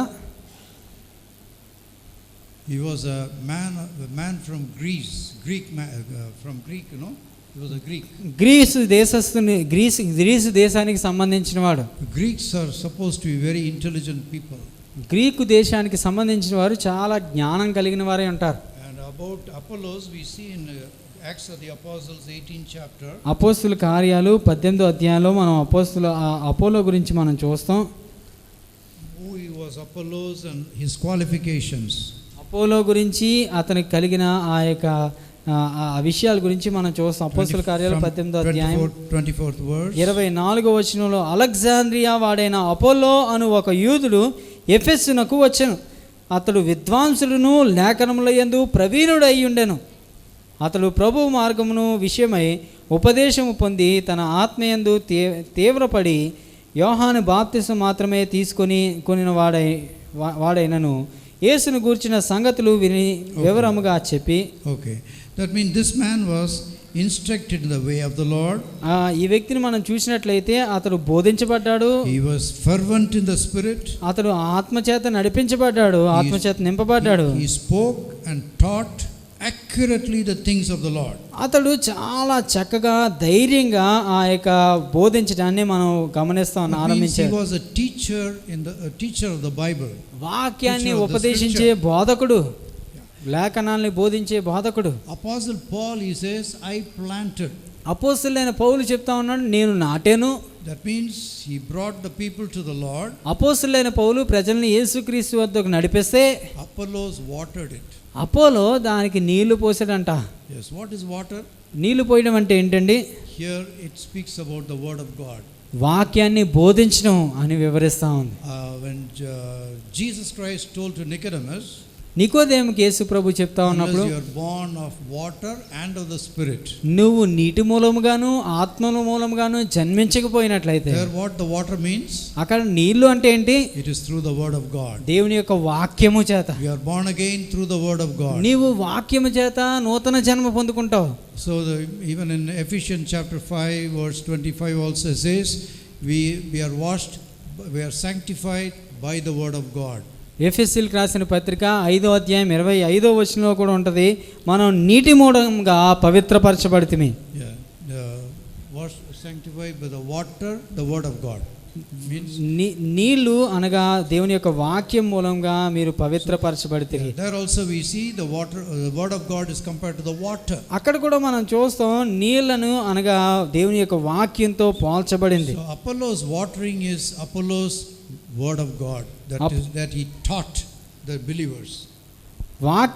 వాక్యముతో ఉదక స్నానం చేత దాన్ని పవిత్రపరచడం అంటే అపోలో కూడా వాక్యం నీళ్లతో ఆ నీళ్లు పోయడం అంటే వాక్యాన్ని చక్కగా బోధిస్తా ఉన్నాడు.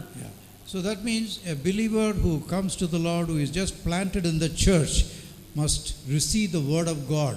ఎప్పుడైతే ఒక విశ్వాసి taught the word of God. విశ్వాసి సంఘంలో చేర్చబడతాడో అతడికి చక్కటి వాక్యం అందించబడాలి. For the sinners, పాపులకి the gospel is preached. సువార్త ప్రకటించబడుతుంది. For the believers, విశ్వాసులకి the word is taught. వాక్యం బోధించబడుతుంది. Yes, in the church the gospel, the word of God must be taught.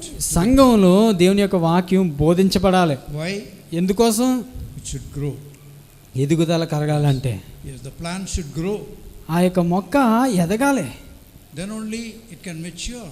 ఎప్పుడైతే ఎదుగుదల ఉంటుందో అప్పుడే అది పరిపక్వత పొందుతుంది. Only when we mature we can bring forth fruits. ఎప్పుడైతే మనం ఎదుగుతామో అప్పుడే మనం ఫలించగలం. Today in the church we see many believers without bearing fruits for the Lord.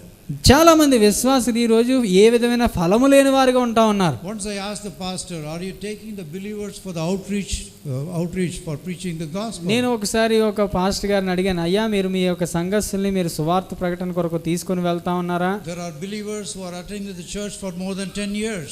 కొంతమంది విశ్వాసులు 10 సంవత్సరాలుగా సంఘానికి వస్తా ఉన్నారు. But what he said, ఆయన ఏం చెప్పారో తెలుసా? they are not yet fully mature to preach the gospel, brother. వాళ్ళు ఇంకా సువార్త ప్రకటించడానికి పరిపక్వతను పొందలేదండి. 10 years a believer is not mature to bring forth fruit. 10 సంవత్సరాలు అయిపోయినా ఇంకా ఫలవంతం లేని జీవితాలు. That is the tragedy in the church. అది సంఘాల్లో ఉన్న పరిస్థితి చాలా దౌర్భాగ్యమైన పరిస్థితి. You are all so blessed people that you have Bible study like this. మనకందరికి ఇలాంటి వాక్య బోధించబడడానికి చక్కటి అవకాశాలు ఉన్నాయి. So many servants of God like Apollos come and teach. అనేక మంది అపోలో లాంటి సేవకులు వచ్చి మనకి వాక్య పరిచర్య జరిగిస్తా ఉన్నారు. So we are really blessed. మనం చాలా ఆశీర్వదించబడిన వారు. What is expectation from us? మన నుంచి ఏమి ఆశించబడతా ఉన్నది? That we must grow. మనం ఎదగాలి. Grow to maturity. మనం పరిపక్వతను పొందాలి. Then bring forth fruits. మనం దేవుని కొరకు ఫలాల్ని పొందుకోవాలి. We have planted a mango tree in our garden. మా యొక్క వనంలో మేము చిన్న మామిడి చెట్టుని నాటుకున్నాం. And it grew. అది ఎదిగింది. 4 years I put the seed, so it took about 4-5 years. 4-5 సంవత్సరాలు అది ఎదుగుతా ఉంది. Then once I thought next year if it is not bearing fruit I'll cut off. 5వ సంవత్సరం కానీ ఒకవేళ కానీ అది కానీ ఫలించకపోతే నేను దీన్ని కోసేస్తాను. Became a big tree. చాలా పెద్ద చెట్టు అయిపోయింది. Drinking so much of water. చాలా నీళ్ళంతా తీసుకుంటుంది. No use. ఏం ఫలం లేదు. Then when I was thinking like that, the next year it brought forth few fruits. అది అక్కడక్కడ వచ్చిన తర్వాత సంవత్సరం కొన్ని పళ్ళు ఉన్నాయి, అది ఫలించింది. And the next year again more fruits. ఆ తర్వాత మరీ ఎక్కువ ఫలాలు. Praise the Lord. Hallelujah. So that should be our experience. మన జీవితంలో కూడా అది మన యొక్క అనుభవం అయి ఉండాలి. Maybe in the beginning we need soft word, so that our hearts are tender, so we are babes in Christ, so we need milk. ప్రారంభంలో మనం పసివారి కింద ఉంటాం కాబట్టి పాల లాంటి మృదువైన వాక్యాలు మనకు అవసరం. The new converts need milk. నూతనంగా విశ్వాసంలోకి చేర్చబడిన వాళ్ళకి పాలు చాలా అవసరం. Those who are experienced believers, కానీ విశ్వాసంలో ఎదుగుతున్న వారికి they need solid food. వారికి మంచి పౌష్టిక ఆహారం చాలా అవసరం. All cannot come under one umbrella. అందరికీ ఒకేలాగా పాలు ఇవ్వలేం. So in the teaching ministry also we need to teach the young converts in one way, certain word of God, and the matured one another word of God. దేవుని యొక్క సంఘంలో కూడా నూతనంగా ఆత్మలు చేర్చబడిన వారికి ఒకలాగా బోధించాలి. విశ్వాసంలో ఎదుగుతున్న వారి యొక్క పరిపక్వ నిమిత్తం వాక్యాన్ని బోధించడం చాలా అవసరం. పేతురు రాసిన మొదటి పత్రిక 2వ అధ్యాయము 3వ వచనంలో మనం చూసినట్లయితే పేతురు ఈ విధంగా రాస్తూ అన్నాడు. పేతురు రాసిన మొదటి పత్రిక 2వ అధ్యాయము 3వ వచనం. సమస్త దూషణ మాటలను కొత్తగా జన్మించిన శిశువులను పోలిన వారే నిర్మలమైన వాక్యమును పాలను రక్షణ విషయంలో ఎదుగుదల నిమిత్తము ఆ పాలను అపేక్షించుడి. So here he says, having born again. నూతన పరచబడిన వారే. Okay. So for the new converts, he says, laying aside all malice, deceit, hypocrisy, envy. That means old life. Laying aside the old life. సమస్తమైన కపటం, వేషధారణ, అసూయ, సమస్త దూషణ మాటలు ఇవన్నీ పక్కన పెట్టండి. As newborn babes. కొత్తగా జన్మించిన శిశువును పోలిన వారే. Desire the milk. ఆ శిశువు ఎలా అయితే పాలను అపేక్షిస్తుందో ఆ విధంగా. So that you may grow. అప్పుడు మీరు ఎదుగుతారు. So new converts need milk. కాబట్టి నూతనంగా రక్షించబడిన వారు పాలను అపేక్షిస్తారు. They should be taught how to overcome temptations. వారు శోధనలు ఎలా జయించాలో వారికి చాలా అవసరం. So that they will be able to grow. వారు ఎదుగుతారు కాబట్టి. Then when we grow up, ఎప్పుడైతే మనం ఎదుగుతామో, then we see another verse from Hebrews chapter 5. హెబ్రీయులకు రాసిన పత్రిక 5వ అధ్యాయములో verse 24.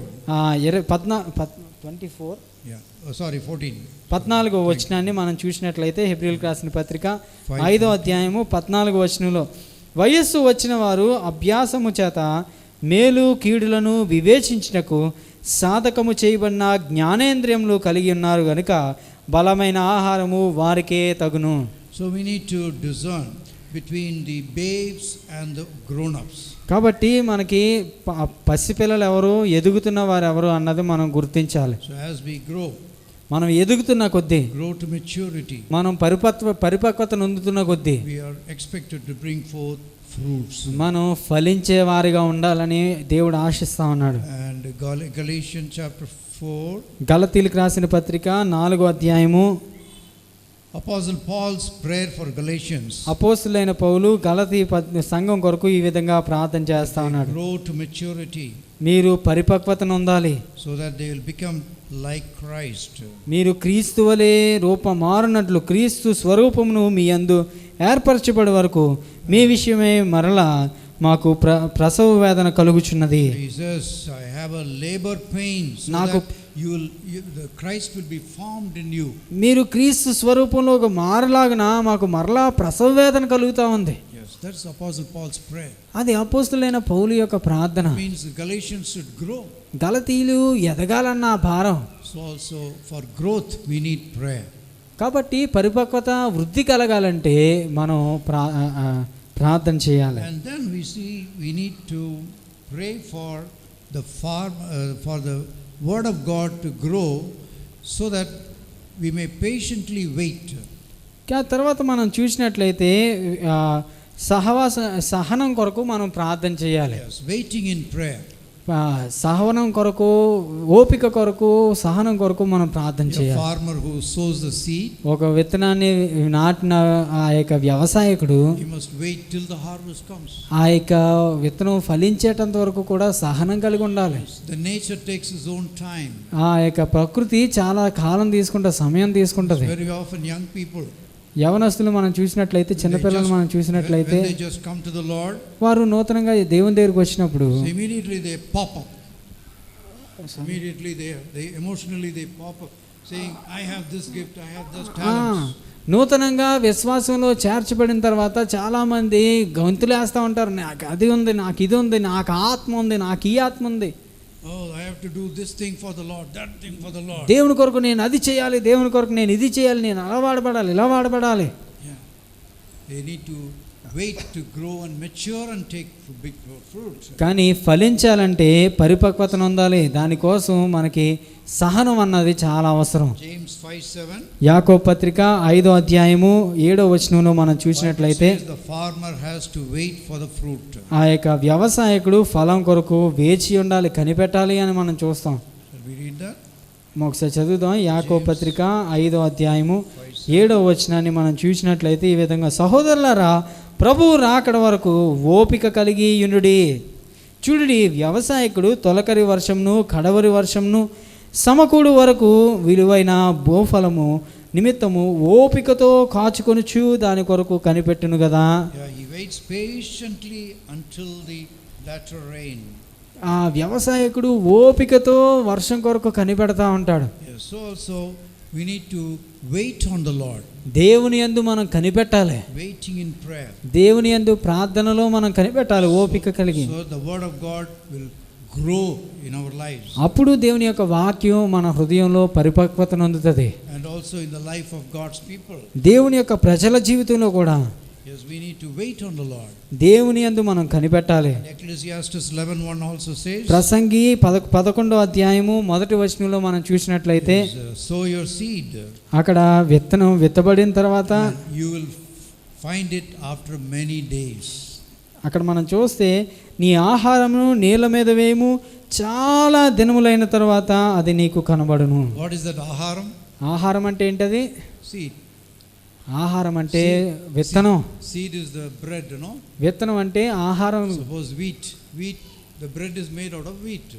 మన రొట్లు అన్నవి గోధుమల నుండి తయారు చేయబడతాయి. So in English Bible he says throw your bread on the waters.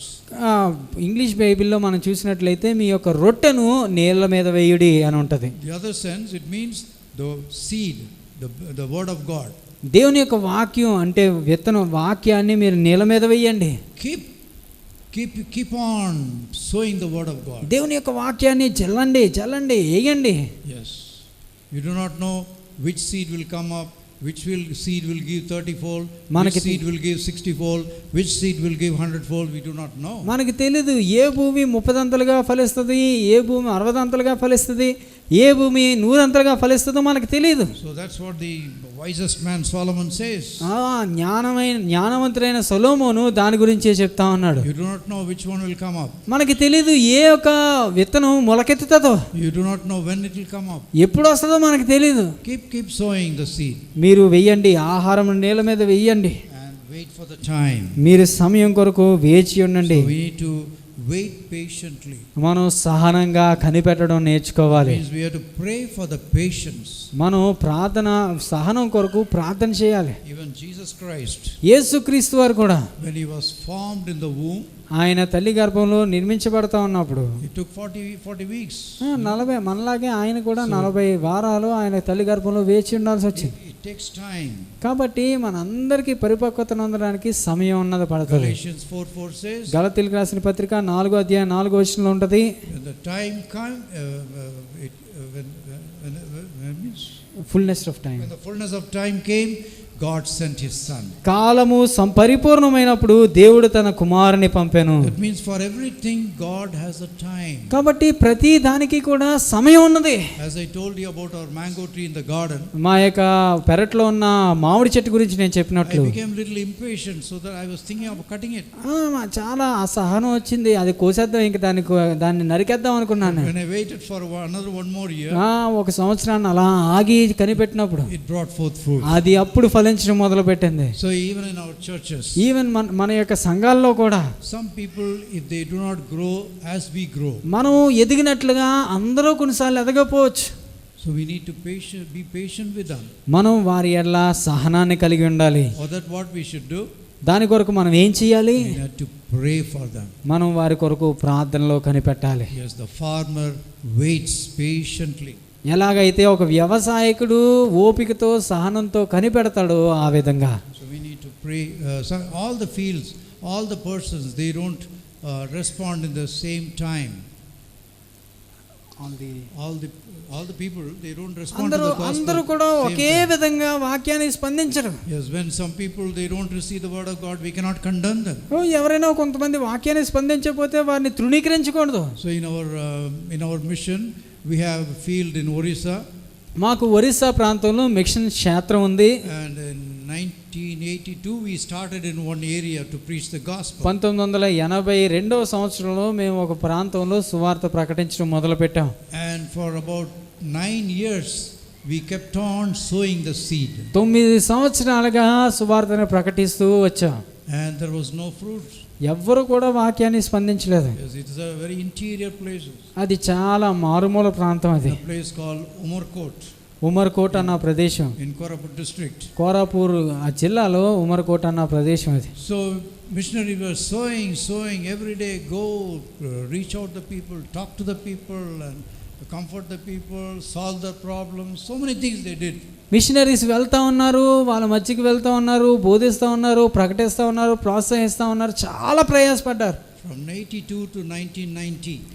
1982 సంవత్సరం నుంచి 90వ సంవత్సరం వరకు కూడా Kept on sowing the seed. 8 సంవత్సరాలు వాక్యాన్ని విత్తుతా ఉన్నారు. Then came the result.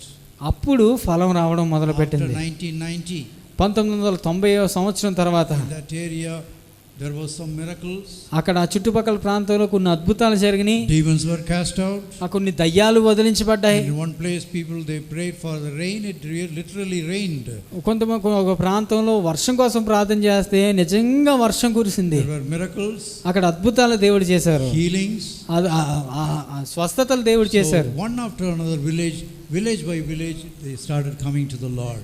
ఒక గ్రామం తర్వాత మరొక గ్రామం, ఆ తర్వాత మరొక గ్రామం, అనేక గ్రామాలు యేసుక్రీస్తు వద్దకు రావడం And మొదలుపెట్టారు. missionaries don't need to go and preach the gospel.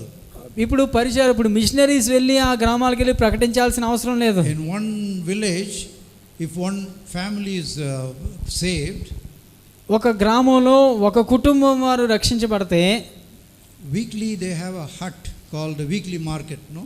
వాళ్ళు ఆ యొక్క మార్కెట్ లేకపోతే ఆ వ్యాపార కేంద్రం దగ్గర So from that different villages they gather once in a week. ఒక వారానికి ఒకసారి వేరే వేరే వేరే వేరే ప్రాంతాల నుంచి, గ్రామాల నుంచి అందరూ కూడా ఆ యొక్క మార్కెట్ స్థలంలో కూడుకుంటారు. సంత స్థలంలో to buy and sell things.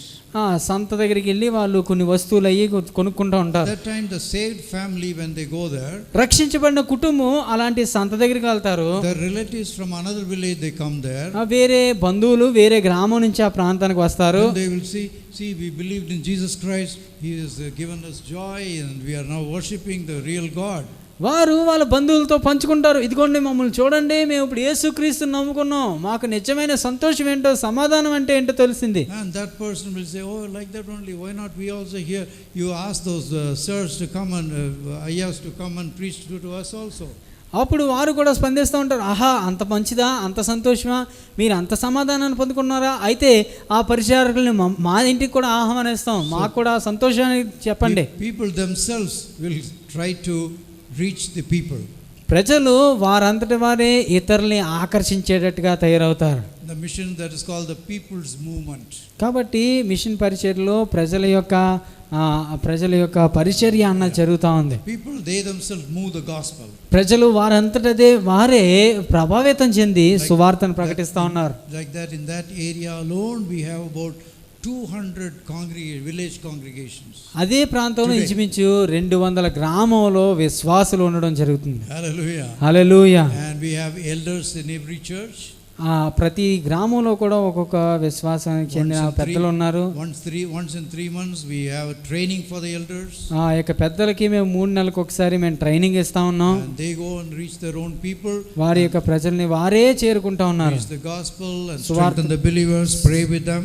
సువార్తని ప్రకటిస్తా ఉన్నారు, వాళ్ళని బలపరుస్తా ఉన్నారు. So we need to patiently sometime wait. కొన్నిసార్లు ఓపికతో సహనంతో మనం ఫలం కొరకు కనిపెట్టాలి. And seventhly and lastly, ఏడవదిగా ఆఖరిగా మనం చూసినట్లయితే very important, చాలా ప్రాముఖ్యమైనది, last but not the least, ఆఖరిది కానీ తక్కువది కాదు. we need to pray for the enemies, against the enemy's work. శత్రువు యొక్క సాహసాల నిమిత్తం మనం ప్రార్థన చేయాలి. Some grounds are like wayside, wayside seeds.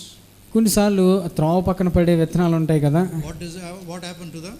త్రోవ పక్కన పడిన విత్తనాలు ఏమవుతాయి? The birds of the air పక్షులు వచ్చి వాటిని ఎత్తుకొని పోతాయి, lift and take it away. వెంటనే ఎత్తుకొని పోతాయి పక్షులు. Hearing from one ear, ఒక చెవి నుంచి వింటారు, మరొక చెవితోటి వదిలిపెడతారు. such people are there. అలాంటి వ్యక్తులు కూడా ఉంటారు. And also we have people, those who are hard like rocks.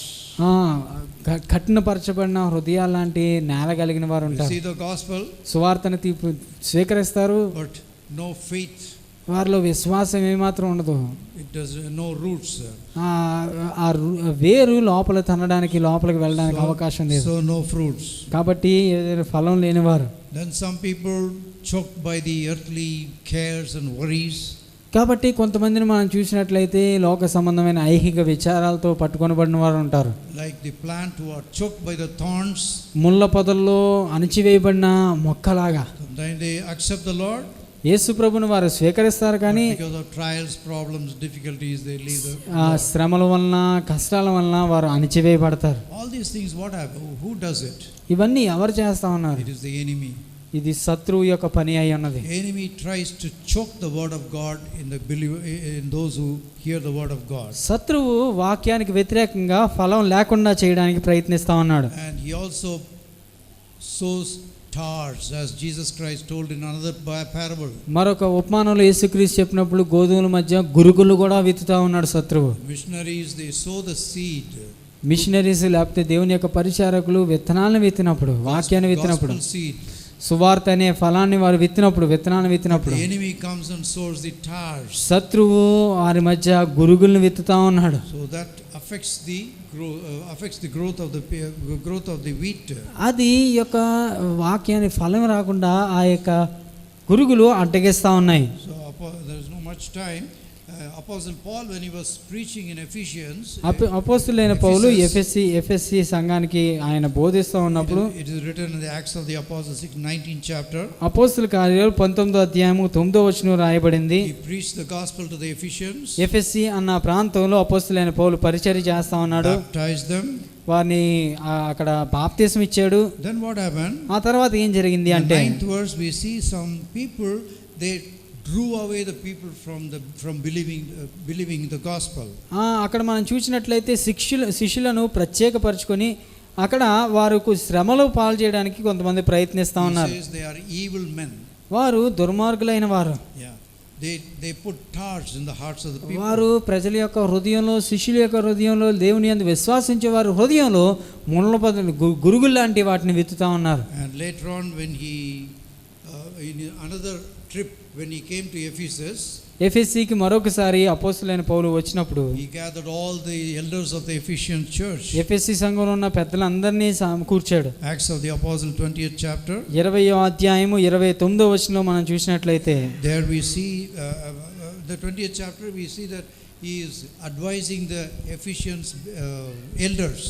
ఎఫెసీలో ఉన్న పెద్దలకి అపోస్తలుడైన పౌలు బోధించడం మనం చూస్తా ఉన్నాం. How that we should preach the word of God. సువార్తని ఎలా ప్రకటించాలి అని. Is that how I preach the word of God? నేను మీకు ఎలా అయితే ప్రకటించాను, And how you should take care of the flock of God. మీరు దేవుని యొక్క సంఘాన్ని ఎలా అయితే సంరక్షించాలో, At that time he is warning. అప్పుడు పౌలు వారికి వార్నింగ్ ఇస్తా ఉన్నాడు. 29th verse. 29వ వచనంలో, There will be savages, wolves among you. నేను వెళ్ళిపోయిన తర్వాత క్రూరమైన తోడేళ్ళు మీలో ప్రవేశించును. Even among you. మీలోనే, Among the wheat. దేవుని యొక్క Among the wheat there will be tares. ఆ యొక్క గోధుమల్లోనే గురుగులు కూడా ఉంటాయి. Yes, among you there will be evil people. మీలోనే క్రూరమైన తోడేళ్ళు కూడా ఉంటారు. Yes, what they will do? వారు ఏం చేస్తారు? They will try to take away disciples after them. శిష్యులను వారు దొంగిలించడానికి ప్రయత్నిస్తారు. So what he says? కాబట్టి ఏం చేయాలి మీరు? Watch and pray. కాబట్టి కనిపెట్టి ప్రార్థన చేయండి, మెలకువగా ఉండి ప్రార్థన చేయండి. Go and fight with them. వారితో వెళ్ళి దెబ్బలాటలు పెట్టుకోవడం కాదు, Argue with them. వారితో ఏదో వాగ్వాదం పెట్టుకోవడం కొరకు కాదు. First of all, you pray for them. వారి కొరకు కన్నీళ్లతో ప్రార్థన చేయండి. So that's what Apostle Paul's advice. అపోస్తలుడైన పౌలు వారికి ఈ విధంగా సలహా ఇస్తా We ఉన్నాడు. need to fight the enemy in prayer. శత్రువుని మనం ప్రార్థనతో మనం పోరాడాలి. You cannot fight with people. మనం ప్రజలతో మనం వ్యక్తిగతంగా పోరాడడం కాదు. We don't fight with flesh and blood. మనం శరీరంలాగా పోరాడేవారం కాదు. That's what, again, while writing to Ephesians also he writes like that. ఎఫెసీయులకు రాసిన పత్రిక 6వ అధ్యాయము 11, 18 వచనాలు అంటాడు, మనం శరీరులతో పోరాడట్లేదు కాబట్టి. We don't love, but we fight with powers of the air. ఆకాశమందల దురాత్మల సమూహంతో మనం పోరాడుతున్నాం. We fight. So what he says? మనం ఏమని చెప్తా ఉన్నాడు అక్కడ? Put on the armor of God. కాబట్టి దేవుని విశ్వాసం అనే కవచాన్ని మనం ధరించుకోవాలి. Yes. And then fight the enemy. అప్పుడు శత్రువుని మనం ఎదుర్కోవడానికి ప్రయత్నించాలి. 18వ వచనంలో మనం చూసినట్లయితే, Ephesians again he writes. ఎఫెసీయులకు రాసిన పత్రికలోని 18వ వచనంలో రాస్తా ఉన్నాడు, always watching. కాబట్టి మెలకుగా ఉండి ప్రార్థన చేయడి. 18th verse you can read. ఆత్మ వలన ప్రతి సమయమందును ప్రతి విధమైన ప్రార్థనలు విజ్ఞాపన చేయొచ్చు. ఆ విషయమై సమస్త పరిశుద్ధుల నిమిత్తము పరిపూర్ణమైన పట్టుదలతో విజ్ఞాపన చేయుచు మెలకువగా ఉండుడి. So he is ending the epistle to Ephesians to pray. ఎఫెసీయులకు రాసిన పత్రికని ముగిస్తూ మీరు జాగ్రత్తగా ఉండండి, ప్రార్థన చేసి కనిపెడతా ఉండండి. Pray against the enemy. శత్రువు నిమిత్తం మీరు ప్రార్థన చేయండి. Yes, we also, when we pray, మనం ప్రార్థన చేసినప్పుడు pray is the only thing that can overcome the devil, overcome the Satan. ప్రార్థన మాత్రమే సాతాన్ని జయించడానికి సహాయం చేసేది. Yes, and against the church, సంఘానికి వ్యతిరేకంగా Satan cannot do anything సాతాను ఏమీ చేయలేడు. when church prays.